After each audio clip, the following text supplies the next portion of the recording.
WR Remix.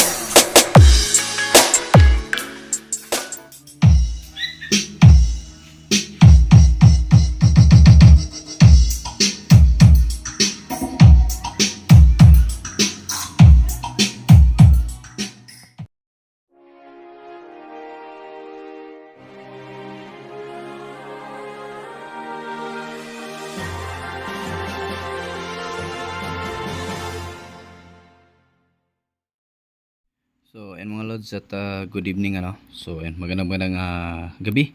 So, gabi na naman tayo titira ng mga repair kasi nga ay meron tayong trabaho sa araw.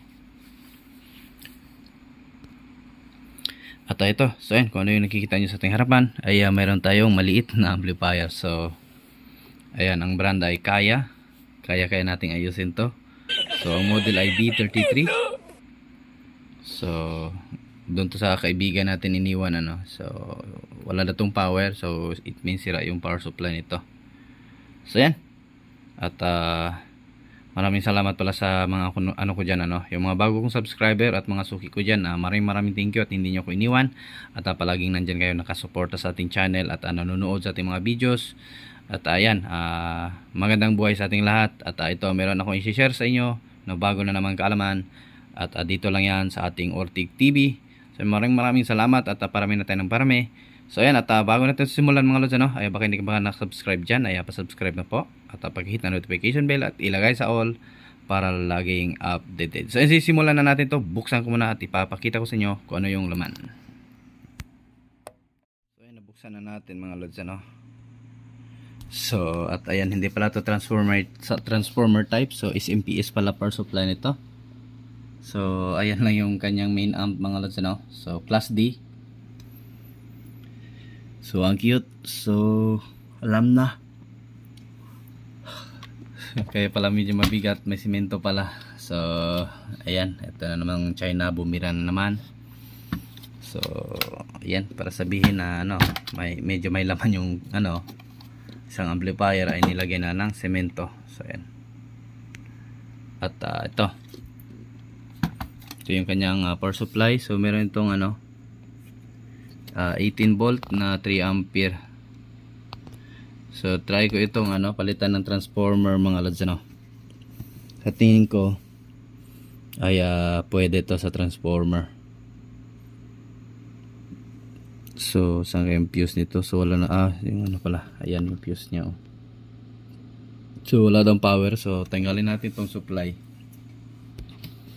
At para malaman natin at ma-share ko sa inyo kung anong pwedeng gawin if in case nasira yung ganitong amplifier nyo na is MPS yung ano, yung power supply, ika-convert natin sa transformer. So sensitive kasi itong mga ano, MPS na power supply pagdating sa pag hindi stable yung ano no, kuryente. So ayan. At tignan natin to. Tanggalin ko muna. Parang sinubukan na ito nilang i-repair ay hindi nagawa no.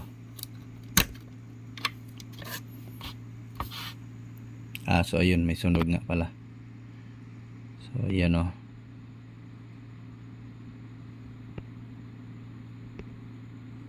So sira ang ano nito, pinaka IC nya. So eto, convert natin to sa transformer para medyo matibay naman yung ano no. So ayan.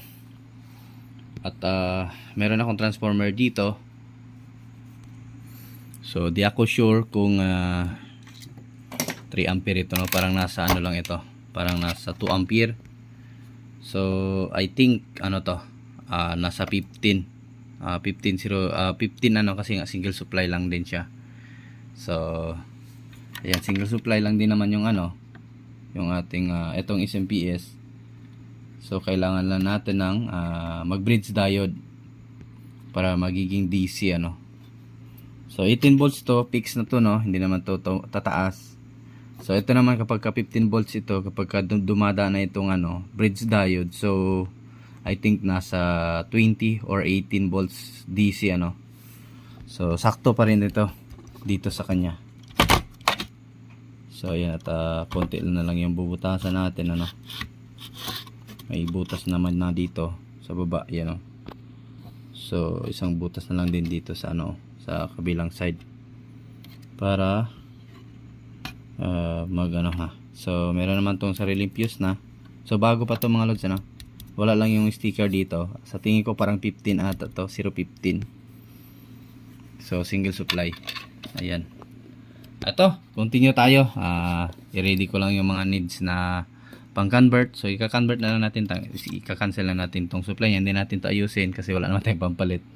Hindi natin ko alam kung ano yung resistor na sunog, or ayan, sunog din ata itong fuse kasi nga may itim, latak ng kulay itim. So iyan. So ito, gawa muna akong supply mga lods, ano. So ano ko muna to, at papakita ko lang din sa inyo kung paano ko ginawa, no. So ayan, para maka-share ako sa inyo kung paano convert ang ganitong klase na amplifier na SMPS yung kanyang power supply. So ayan, continue lang tayo, i-ready ko lang.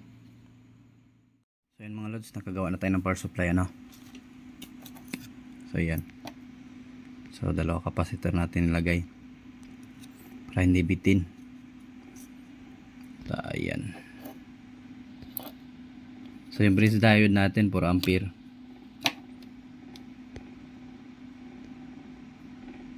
Dito i-connect yung ating AC, itong blue. Ayan, so na-tap na din natin. Ready na to. Sana wala na ibang problema doon sa board, ano. So testing natin kung tester muna natin yung transformer niya, na kung ilang voltahe or ilang AC. So tester natin. So yun lang ang problem natin dito, yung isang kamay na naman. So ayan,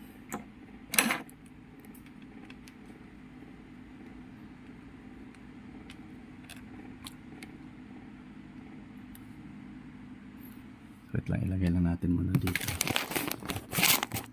katin lang natin, ano. Ayan, tignan nyo na lang mga lods. So kung ilang AC, ano. So ayan, may 15 nga ito mga lods. So 15 BEC. So ito yan, try natin i-connect sa, so ito na lang muna, no.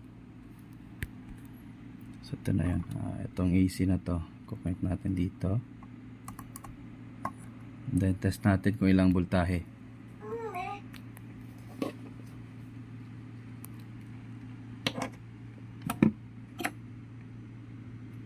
So yung tester natin.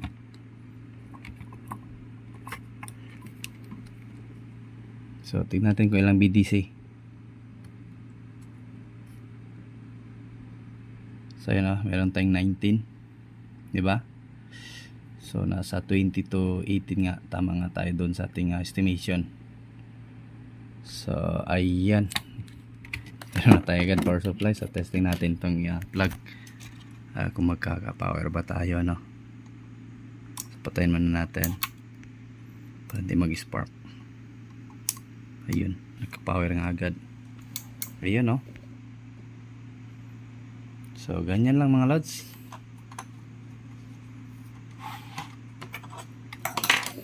So ito,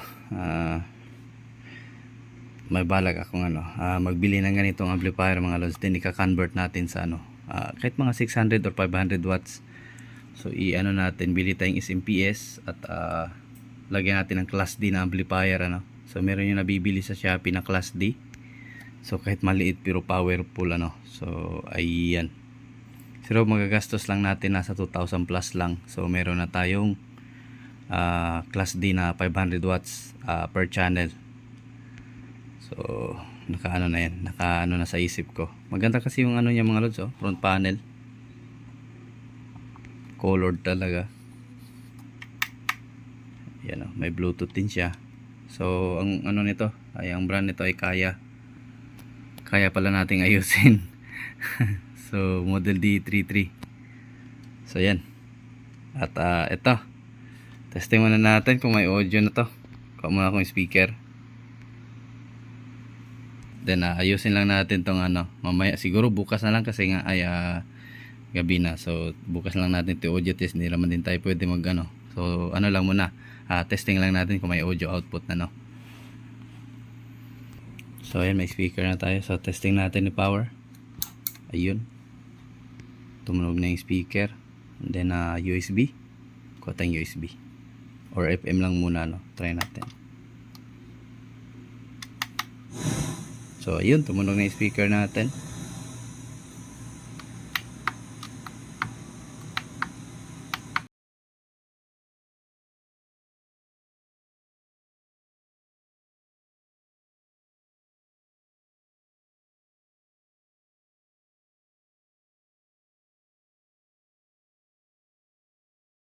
So ganyan lang pag-convert mga lods, at hindi na kayo pahihirapan, ano. Transformer na, tsaka matibay din yan. Kumpara dito, in case hindi stable yung kuryente, pagdating sa SMPS at tsaka ito, mas matibay yung transformer, ano. So ayan, goods na. At bukas na tayo mag-audio test. So may sounds naman na. At so ayan, yan lang yung main amp nya. So okay din naman kasi nga class dito. So meron din pala itong 12 volts input. So ayan, pwede rin to sa sasakyan, ano. So ayan, ayan, 250 watts pa talaga yung watts niya mga lods, 25 watts lang pala. Grabe itong mga in-check gumawa ng watts. Peak power.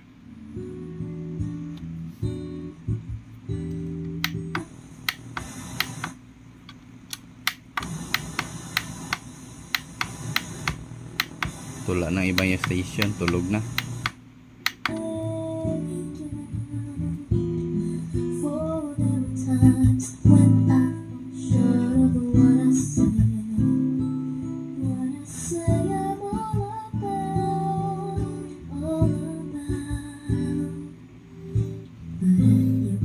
So ayan, continue na tayo bukas mga lods. So test tayo bukas kasi hindi tayo pwede magbuelo, no? So ayan, continue na tayo. Ayan mga lods, at good morning. Ito, mag-audio test na tayo, no? So ito, na ano na natin, na lagyan natin ng screw, na idikit na natin pati itong ating capacitor ay ayan, nasa mabuting kalagayan na. So ayan, at ito, audio test tayo. So USB na tayo kasi pag FM may copyright yung mga music. So yan, may ni-repair din tayong tweeter, ano. So ito, ang problema nito is ito mga lods, sunog itong pinakapiso niya. Ayan, sunog. So ang gagawin nyo, kung may mga ganito kayong kasi malaki to, maganda kasi to, yung mga ganitong tweeter. So plastic lang siya. So piso pa rin yan sa loob, malaki nga lang yung coil. So pinalitan ko lang yung ganito niya. So bumili ako ng mumurahin na tweeter. So yung tiga 40 peso ata yon. So tinanggal lang natin yung piso niya. So pinalit natin doon. So ayan, okay na siya. So ayan, at audio test na tayo. So ayan, baka nagustuhan yung video natin mga lods, huwag kalimutang i-like. So ayan, okay, goods na yung Twitter natin.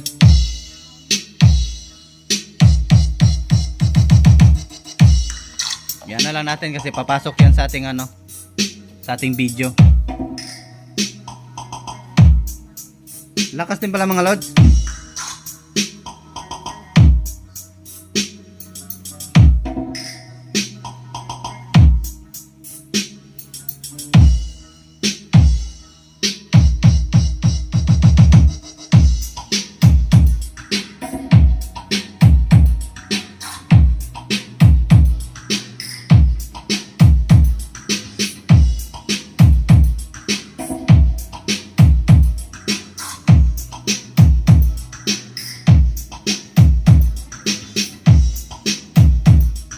So meron akong in-add to cart kanina mga lods, at kagabi pa pala, nag-add to cart ako ng ganitong amplifier at yung yung mga need. So andun na sa cart natin. So i-order natin yan at so meron ako nakitang ganitong style din na concert. So mas mura siya konti kaysa dito. Kasi ito kasi na model, ayan, nasa 1.8 ata. Nasa 1.8. Pati yung D39 nasa 1.8 din. Kasi may mataas pa konti dito na model D39. So nasa 1.8. Yung concert 1.4 lang. So yung ano na lang concert yung bibili natin. At tatanggalin na lang natin yung laman. And then napalitan natin ng Class D na malakas. So ayan.